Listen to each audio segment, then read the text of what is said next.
el viaje para Ecuador ha dado más resultado.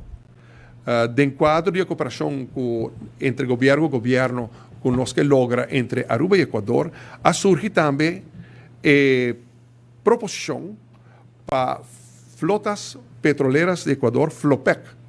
Lo usa Aruba como una base logística, una hub de la región aquí.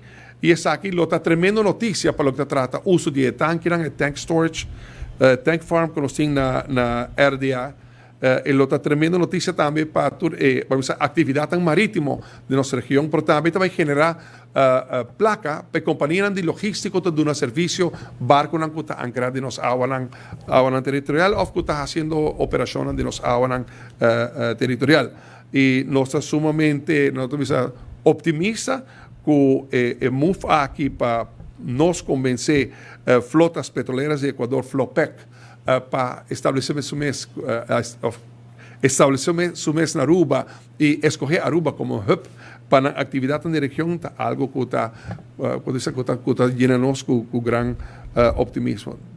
De la propia conversación con Ecuador, botín también Petroecuador, que es la Compañía Nacional de Petróleo de Ecuador, una que a mí me queda inmensamente impresionada para la capacidad de extracción, producción, operación petrolera que tiene en Ecuador.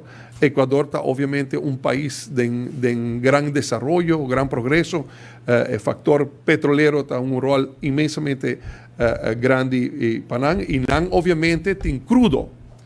NAN tiene crudo que dentro de reactivación de nuestra refinería a base de gas, tanto tem vida para una posibilidad para la refinería, no está obviamente en transición, de fase de transición energética, refinería en el mundo no también queda con vida mucho larga, pero mientras tanto como puedo sacar provecho de